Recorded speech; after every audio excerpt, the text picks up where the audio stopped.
Welcome to Bruce Hurwitz Presents Meet the Experts. I'm your host, Bruce Hurwitz of Hurwitz Strategic Staffing. You can find us on the web at hsstaffing.com. I hope you consider us for all your staffing, career counseling, and professional writing needs. Momentarily, I will be joined by Charles Thompson for a discussion on U.S. economic policy.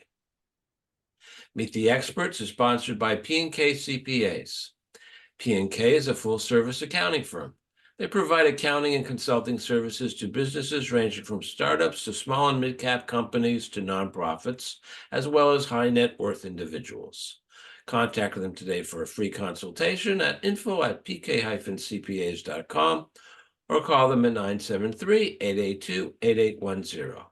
They will be happy to be of service. Charlie, welcome to the show. Good pleasure. Glad you had me. It's my pleasure. Please take a moment or two and introduce yourself to our viewers. All right. My name is Charles Thompson. I'm from Alabama. I ran for Congress in 2022 and lost. I've, obviously been politicking and trying to do my best to build, that around me, so that I can get to Congress and make the changes necessary in this country. I do a lot of research on topics that I think are important to America. I'm big at seeing where we're going and how we're going to get there. Okay. So my first question for you, my background is in international relations, which means foreign policy, and I know how complicated it is for a government to create a foreign policy.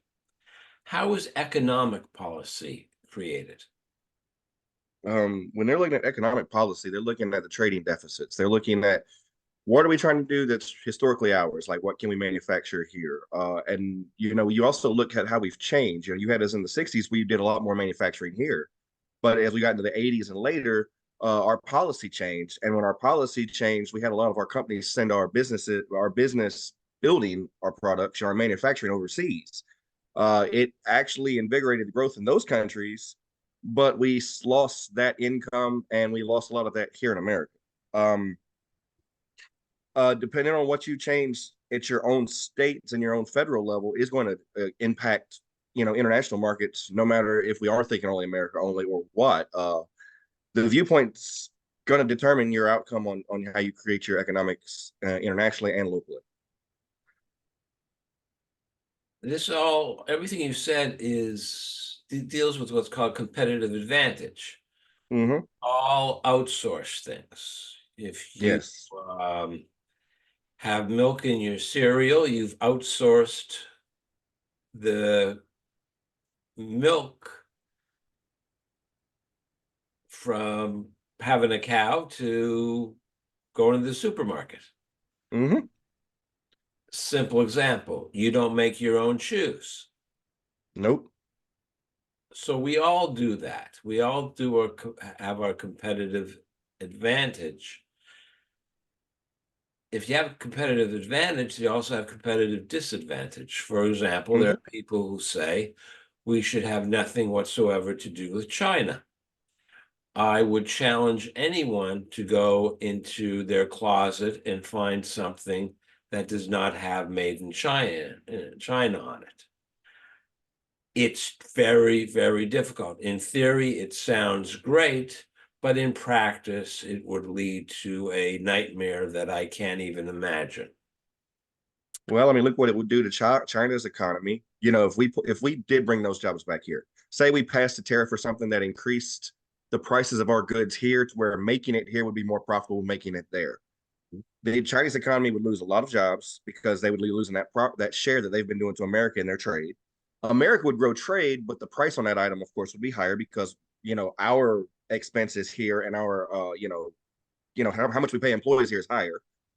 And now if you look at it also with China, you've seen them starting to invest in more in Africa, where they're starting to send certain, manufacturing to Africa. So even they're playing the same game for certain advantages to give. But with anything in this world, anything that has a little give has a little drawback too. You can never get it to where you don't have the drawbacks. Well, China has pretty much bought Africa, literally. They Mhm. have deals with African countries where they promise to build schools and hospitals and housing and roads in Mhm. exchange for which they got mining rights. Oh yeah. Why, if you have an electric car, that battery, the rare minerals that make that battery work are a product of child labor and slave labor because Mhm. that's how the Chinese operate. This is what they've been doing. This is what they were doing in their own country, and this is what they're doing in these African countries. They can do that. And I'm like, okay, if you are going to go into a market that doesn't expect your share, at least be ethical to the people. I always feel like I would feel like if you're an American and say I was in Congress, I would want my laws to be laws that govern American businesses when they are overseas, because I want them to look at them as a representative of the United States. They come over, it's U.S. money, U.S. people. That's representatives. I need them to treat those people ethically so that they look at us in a positive light. Even though you look at China, with child labor and whatnot with these countries, since they are doing so many humanitarian effects there, they've got a positive outlook from those countries on China. It gives them a little leeway in the international community. And we understand from, the way international politics are, the more people you can get to think you're a good guy, that's a positive in this world. It really matters. Even countries have popularity contests.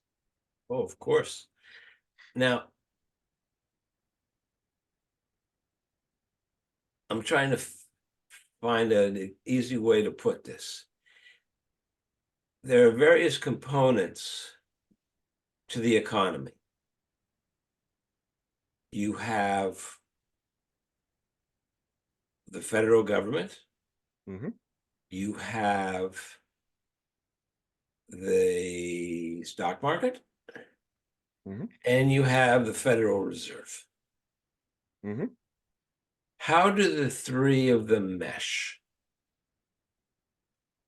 That's been the interesting part for years, hasn't it? I mean, we've seen that, this term with the inflation rates have gone up because of the post-COVID issues. We've seen the Federal Reserve raise the interest rate over and over, which is changing the amount of people are buying. The policies, of course, going to control Wall Street and what they're going to do to make sure that their stocks go up. I mean, if we make it where there's need to be higher wages, and obviously they're afraid the stocks are going to down, so that's going to cause them to sell more. The interest rate going up can sometimes cause people to sell more because they're afraid of that, and other times it'll cause them to buy more, depending on the person and how they look at the stocks. All three play their own role. And then even after that, you're looking at how the states work. I mean, you might have one set of financial laws in New York that govern one way, and Alabama does it differently. And that's why Alabama's so bad economically for this or that. So even when you think in there, your local city, what they do and what they have as ordinances and local taxes on groceries and whatnot, that's going to come out in the economy of the entire country, because that's going to raise their set of money for the city, and it still comes more out of the person buying's pocket. I'm going to ask you an unfair question. What is U.S. economic policy? I honestly don't know, because it depends who's in power. I mean, it really depends what side is doing what. I mean, I see that Republicans seem to be more pushing towards businesses and corporations, and Democrats seem to be more pushing towards unions and supply side, labor. And so it really depends who's there and who's writing the bill. And I'm pretty sure some of these guys are writing bills that benefit them more than they benefit their party or the country as a whole. Like, we haven't really sat down and said, this is what we're going for, this is what we're going to do, and do it for a long enough period of time for me to even think I have an idea. One of the mysteries is that the metrics show, and some of it is nonsense. For example, the number of jobs created since Mr. Biden assumed office is accurate, and it's also phony because it's Mm-hmm. not jobs created. There are millions of jobs that just came back post-COVID. Mm-hmm. Yes. But there are indications that are positive in the economy, number of jobs, Mm-hmm. even inflation in some areas. But if you ask anyone how the economy is going, they will say it is not going very well. That's So what I keep why hearing. is there the gap between what the metrics seem to show and what people see in their everyday life? Well, see, that's one of the things I really was concentrating on when I was looking at this. As I said, all these things play into it. You look at us right now in quarter 3, our GDP was up 4.9%. Our average for the last 10 years has been about 2.3 to 2.2, and we've literally been over the last year at 2.5% GDP growth. So obviously it's positive. Right now, our inflation rate is at 3.1 with our wages at 4. So we're actually making more money versus the inflation. And considering most countries, we actually did well through the 2021 bounce back from COVID inflation wise. It was still high on everybody. I mean, there's some states we see are doing 14, 15, 16% since 2021. So you and your, at home, you're seeing the pennies pinched. You're seeing the difference in grocery prices. There is a 15% jump on the prices of things. The economy is doing well, but also where you live could matter to that. As I said, I live in Alabama. Alabama doesn't have the best policy. It's a very pro-business policy that really limits wages. I mean, 10 years ago, a city wanted to raise their wages and the state sued them to make sure they couldn't raise wages to keep it as low minimum wage as possible. So you get to a state like that where even if you do have a country that's doing well, supposedly, you're in that state, you're not. And then depending on who you turn to for your media, there's some media over here just every day, just, oh, the economy's this, the economy's this, the economy's this. Now, I know intelligent people that do their research, you can tell them whatever they want. As long as they do their research, they're going to find out if you're telling the truth or a lie. There's a lot of people in America that do not do their research. Whatever they're told, they just kind of go with and just go to the next thing. And I think a lot of times our media is playing that role because if we are doing well, we should be reporting it. If we're not doing well, we should be reporting it. But we got to be honest and ethical. And what we found out is there's people in this country that have power, that own, media, that own, property and hell own politicians that aren't the most ethical people. So there's reasons for them not to tell the truth. And there's reason for them to create dysfunction in society. And I think all of this is adding together to give a perception of a negative economy when the metrics are more positive than negative. So I think that's just the way this is just going right now. It's just really coming down to a lack of ethics at every level of society. Is there a way for an individual to have more control over the economics of their home? I own my home. I have as much control as I can think. I don't know what else I could really do. Trying to think of what else could I really do for my personal home. I mean,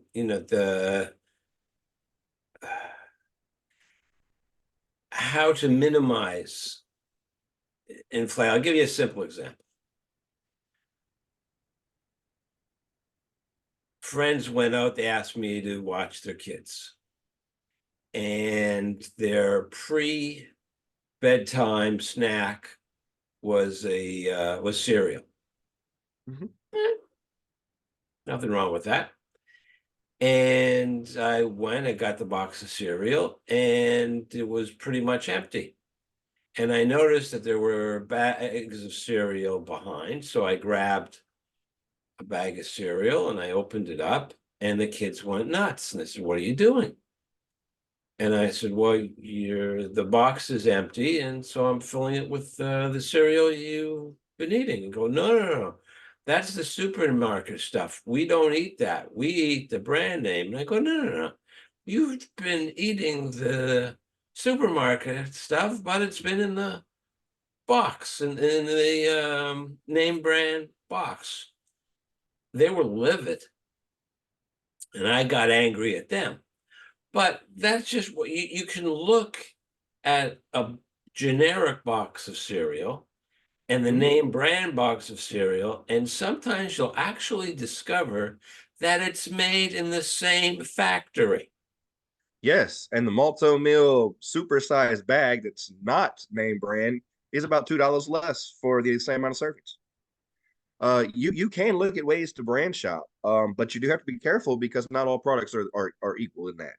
You know, there are some products in this world that you get what you pay for. If you go buy a pair of $5 shoes off of Temu and you go to Nike and buy $100 pair of shoes, one of those is going to last more than a week, you know? But at the same time, if you go buy malto meal made at the same place as the Kellogg's Rice Krispie treat cereal, and it's the same thing, just in a different bag and costs you a little less. So I mean, there are ways to shop, but there is a point of doing that you run out of options. You can only go so low until you're like, look, I'm at the minimum price for the minimum amount of calories required for daily subsistence. Now you're in an issue.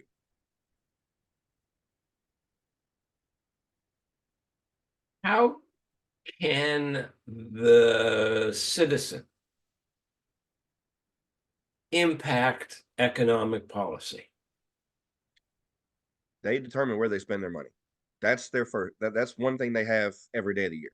You know, if you do what is important to a person affects the spending on products in general. If a person wants a car, the person has money for a car, obviously it's going to stimulate car production because you have one, you're going to have others. So your first thing, of course, is whatever you need for yourself. Obviously, your needs are going to be first, followed by wants. It's going to kind of determine where the market shares go. And that's then of course you start adding them into as groups of people, and that's where you get your demographics. Then you also have who the average American can vote for, and his local politics, you know, state politics and federal. If you do vote for people that have a economics that you agree with, you can change policy at least through your line. Now, obviously, you only have one congressional district, two senators, and president to vote for, and the other states have theirs. But if every person is researching and voting based on what the research says and not by their own personal whatever, I'm not even going to try to jump into those. You could literally see an individual really have more impact based on how much they can get other people to do the same thing. A lot of cases, it's politicking like anything else. You know, your friends try to stay in groups. You get out there, help people to vote. Things like that can matter. Charlie, I want to put up your contact information Yes, sir. so that our viewers will know how to contact you. They can ask me anything on there, just like you can ask me anything on here. And I have one final question for you. Yes, sir. Is there anything that I did not ask, which you wish I had asked? And if I had asked, what would you have said? I wish you'd have asked about corporations at this point. And the reason I say that is, you know, there's been questions of how much they've price gouged because, you know, we have so much right now inflation, but is the inflation all actual inflation? We've seen people trying to put bills on the House floor saying that we think that there's price gouging because we're seeing record profits from some of these major companies. So, I mean, I think that's another thing is how our corporations work under our system can really reflect how we look. If they're price gouging and they're causing the groceries to go up, that would be a lot different thing than if just life is doing it. Because now they're basically using you as a captive audience. And that would not be what I would consider ethical behavior. Charlie, I want to thank you. You've provided all of us with much food for thought. And I appreciate it, and I'm sure our viewers do as well. I much appreciate being allowed to come on and have this time with you guys. My pleasure. I'm Bruce Hurwitz. Thank you for watching. And as always, please stay focused on success.